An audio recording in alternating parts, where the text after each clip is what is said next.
من الشیطان الرجیم بسم اللہ الرحمن الرحیم وَقَضَى رَبُّكَ أَلَّا تَعْبُدُوا إِلَّا إِيَّاهُ وَبِالْوَالِدَيْنِ إِحْسَانًا إِمَّا يَبْلُغَنَّ عِندَكَ الْكِبَرَ أَحَدُهُمَا أَوْ كِلَاهُمَا فَلَا تَقُل لَّهُمَا أُفٍّ وَلَا تَنْهَرْهُمَا وَقُل لَّهُمَا قَوْلًا كَرِيمًا وَاخْفِضْ لَهُمَا جَنَاحَ الذُّلِّ مِنَ الرَّحْمَةِ وَقُل رَّبِّ ارْحَمْهُمَا كَمَا رَبَّيَانِي صَغِيرًا۔ اور اس کے سوا کسی کی عبادت نہ کرو، اور والدین کے ساتھ حسن سلوک اور اچھا برتاؤ کرو، اور اگر تمہارے سامنے ان دونوں میں سے کوئی بڑھاپے کی عمر کو پہنچے تو انہیں اف تک نہ کہو اور جھڑکو نہیں۔ ادب اور شرافت سے بات کرو، عاجزی کے ساتھ ان کے سامنے کندھے جھکائے رکھو، اور رحم کے ساتھ ان کے لیے یہ دعا کرو کہ اے میرے رب تو ان پر بھی رحم کر جیسا کہ انہوں نے مجھے پالا پوسا۔ اس آیت سے یہ حقیقت واضح ہو جاتی ہے کہ اللہ اور رسول کا حق سب پر مقدم ہے اور سب سے اول درجے پر ہے، اور دوسرے درجے پر والدین کا حق ہے۔ لہذا ضروری ہے کہ وہ جس کام کو کرنے کا حکم دیں اسے بڑی مستعدی سے انجام دیں اور اف تک بھی نہ کہیں۔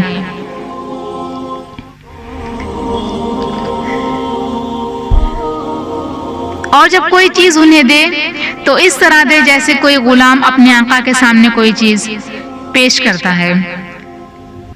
ماں باپ دنیا میں سب سے بڑی نعمت ہے۔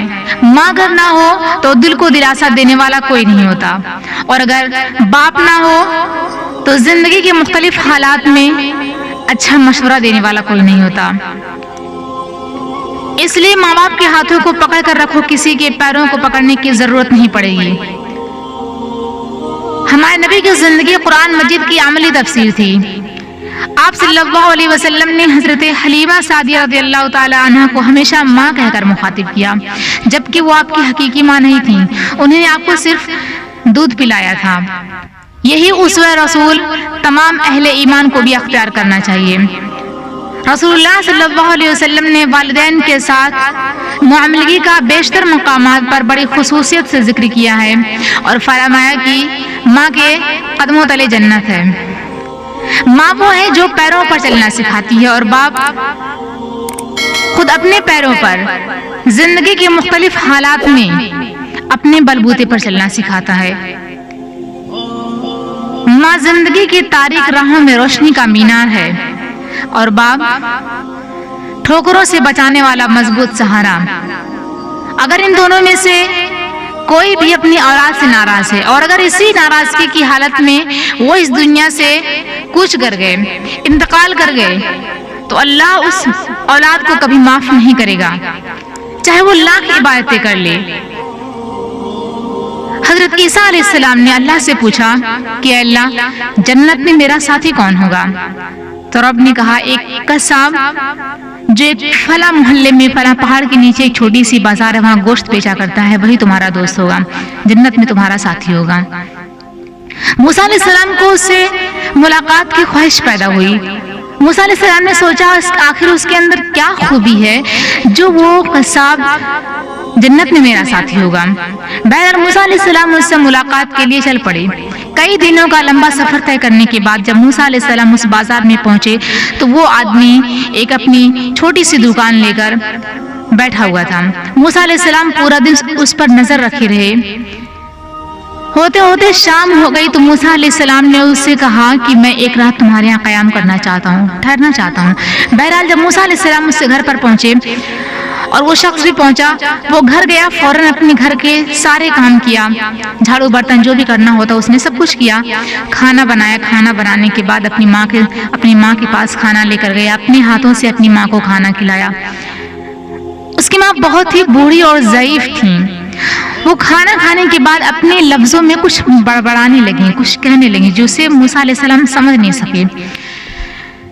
تو موسیٰ علیہ السلام نے اس شخص سے پوچھا کہ آخر یہ بوڑھی ماں کیا کہہ رہی ہے، مجھے کچھ سمجھ میں نہیں آ رہا۔ تو اس شخص نے کہا کہ میری ماں مجھے دعا دے رہی ہیں کہ اے میرے رب، میرے بیٹے کو جنت میں موسیٰ علیہ السلام کا ساتھی بنا۔ یہ ہے ماں کی دعا کا اثر۔ والدین کی طرف محبت بھری نگاہ سے دیکھنا صرف دیکھنا ہی 70 مقبول حج کا ثواب ہے۔ مگر آج لوگ جس طرح سے اللہ اور اس کے رسول کے حقوق کو پامال کر چکے ہیں، اسی طرح سے والدین کے حقوق کو بھی فراموش کرنے میں کوئی جھجک محسوس نہیں کر رہی ہیں۔ آج لوگ اپنے دوستوں کی نظر میں بہت اچھا بننے کے لیے ذرا سی محبت ہو گئی کیا تو ان کے لیے اتنے پیار سے آئی لو یو بولتے ہیں، لیکن جس والدین نے انہیں بچپن سے لے کر اتنا سنبھالا، اتنا بڑا کیا، وہ کبھی ان کو آئی لو یو نہیں کہتے ہیں۔ ارے باپ تو وہ ایک ایسا ذمہ دار ڈرائیور ہے جو اپنے گھر کا خرچ اپنے خون سے چلاتا ہے، کیا نہیں کرتا؟ اپنے بچوں کا پیٹ بھرنے کے لیے وہ چوری ڈکیتی کرنا تک سیکھ جاتا ہے، وہ سب کچھ کرتا ہے۔ ماں باپ سب کچھ سہتے ہوئے بھی اپنے 10 12 بچوں کو پالتے ہیں، لیکن ان کے ماتھے پر شکن تک نہیں آتی ہے، اور یہی 10 12 بچے مل کر اپنے ایک ماں باپ کو نہیں پال سکتے ہیں، وہ ان پر بوجھ بن جاتے ہیں۔ اور میں اپنے ان بہنوں سے بھی مخاطب ہوں جو اپنی ذرا سی بات پر اپنی ماں سے زبان درازی کر لیتی ہیں، انہیں جواب دے دیتی ہیں۔ میں اپنی ان بہنوں سے کہنا چاہوں گی کہ اگر بیٹیاں بھی، جس گھر میں بیٹیاں بھی ماں سے زبان درازی کرنے لگیں، انہیں جواب دینے لگیں، تو سمجھو کہ اس گھر میں قیامت آ گئی ہے۔ قیامت سے کم نہیں ہوتا وہ دن جس دن ان دونوں میں سے کوئی ایک نہیں ہوتا۔ یہ بچے جب بڑے ہو جاتے ہیں تو انہیں جو ہے اپنے ماں باپ کی کوئی بات سمجھ میں نہیں آتی ہے۔ یاد رکھیں، جنہیں ماں باپ کی بات سمجھ میں نہیں آتی انہیں زمانہ بہت اچھے سے سمجھا دیتا ہے، اور اگر ماں باپ ان سے کچھ پوچھیں، کچھ کہیں تو کیا جواب دیتے ہیں؟ تم نہیں سمجھو گے، یہ تمہاری سمجھ سے باہر ہے۔ بھول گئے اپنے وہ بچپن کے دن جب تمہیں صحیح سے بولنا بھی نہیں آتا تھا، تب بھی ماں تمہارے اشاروں میں تمہاری ہر بات کو سمجھ جاتی تھی۔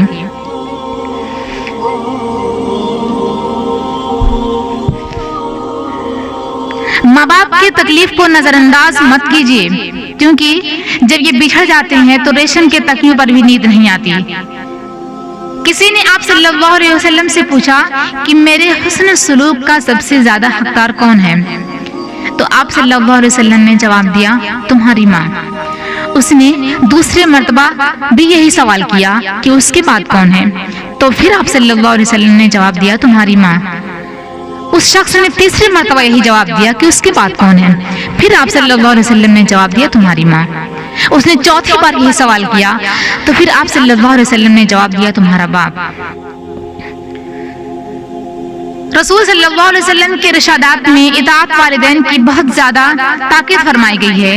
والدین کے ساتھ حسن سلوک اور خوش معاملگی کی دین میں بہت زیادہ اہمیت ہے۔ ماں باپ کی خدمت گزاری اور حسن سلوک اور نیکی کا کام کر کے خدا کی خوشنودی کا مقام یعنی جنت الفردوس حاصل کی جا سکتی ہے۔ اب آخر میں اللہ رب العزت سے دعا ہے کہ اللہ ہم سب کے سروں پر ماں باپ کا سایہ رکھے اور انہیں صحت تندرستی دے۔ وَمَا عَلَيْنَا إِلَّا الْبَلَاغُ۔